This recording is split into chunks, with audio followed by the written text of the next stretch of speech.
স্টোরিটি নেওয়া হয়েছে আমার ফেসবুক পেজের কমেন্ট বক্স থেকে। যেভাবে লিখেছেন আমি ঠিক সেভাবেই বলছি।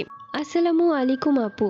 ওয়ালাইকুম আসসালাম। আমার নাম আফসানা। ছোটবেলা থেকেই আমি পড়াশোনায় অমনোযোগী। বই খুললেই যেন চোখে ঘুম চলে আসতো। কিন্তু আমার বন্ধুরা ছিল একদম উল্টো।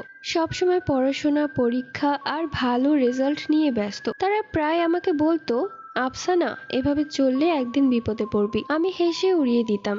একদিন আমাদের স্কুলে নতুন একটি মেয়ে ভর্তি হলো। তার নাম ছিল নীলা। মেয়েটা খুব চুপচাপ, কারোর সাথে কথা বলতো না, শুধু ক্লাসের এক কোণায় বসে থাকতো। সবচেয়ে অদ্ভুত ব্যাপার হলো সে সবসময় আমার দিকেই তাকিয়ে থাকতো। প্রথমে আমি বিষয়টা গুরুত্ব দেইনি, কিন্তু কয়েকদিন পর থেকে অদ্ভুত ঘটনা ঘটতে শুরু করলো। প্রতিদিন রাতে ঠিক 3টায় আমার ঘুম ভেঙে যেত। জানালার বাহিরে যেন কেউ দাঁড়িয়ে থাকতো। কুয়াশার মধ্যে একটা মেয়ের ছায়া দেখা যেত, আর খুব আস্তে একটা শব্দ শুনতাম, পড়াশোনা করো আফসানা। আমি ভয় পেয়ে যেতাম, কিন্তু কাউকে কিছু বলতাম না। একদিন স্কুলে গিয়ে দেখি নীলা আমার বেঞ্চে বসে আছে। আমি বললাম, তুমি সবসময় আমার দিকে তাকিয়ে থাকো কেন? সে ধীরে মাথা তুলে বলল, কারণ তুমি আমার পরের জন। আমার শরীর ঠান্ডা হয়ে গেল। মানে?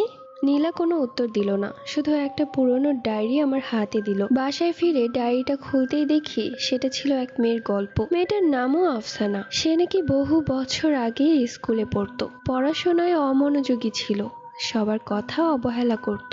এক রাতে পরীক্ষার আগে সে লাইব্রেরিতে আটকা পড়ে যায়। পরদিন সকালে তাকে মৃত অবস্থায় পাওয়া যায়। আমি থরথর করে কাঁপছিলাম, কারণ ডায়েরির শেষ পাতায় লেখা ছিল, যে এই ডায়েরি পড়বে তার জীবনও আমার মতো হবে। হঠাৎ আমার রুমের লাইট নিভে গেল।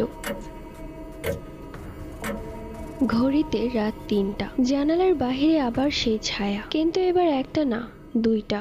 আর দ্বিতীয় ছায়াটা ছিল নীলা। আমি ভয় পেয়ে চিৎকার করতে গেলাম, কিন্তু গলা দিয়ে যেন কোনো শব্দই বের হলো না। জানালার বাহিরে দাঁড়িয়ে থাকা নীলা ধীরে ধীরে মাথা কাত করলো। তার চোখ দুটো অস্বাভাবিক সাদা, যেন চোখে কোনো মনি নেই। হঠাৎ আমার হাতে থাকা ডায়েরিটা নিজে নিজেই খুলে গেল। শেষ পাতায় এবার নতুন একটা লাইন ফুটে উঠল, আজ রাতেই সত্য জানবে আফসানা। আমি কাঁপতে কাঁপতে পিছিয়ে গেলাম। তখনই দরজায় ঠক ঠক ঠক শব্দ হলো। মা বাহির থেকে বললেন, আফসানা, দরজা খুলে দে। আমি দৌড়ে দরজার কাছে গেলাম, কিন্তু ঠিক তখনই পেছন থেকে ফিস ফিস শব্দ শুনলাম, দরজা খুলবি না। আমি ঘুরে দেখি নীলা আমার বিছানার পাশে দাঁড়িয়ে। কিন্তু তাহলে বাহিরে কে? আমার বুক ধড়ফড় করতে লাগলো।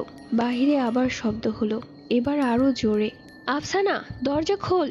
আমি সাহস করে দরজার নিচ দিয়ে তাকালাম। দেখলাম বাহিরে দাঁড়িয়ে থাকা মানুষের পা মাটিতে উল্টো ঘোরানো।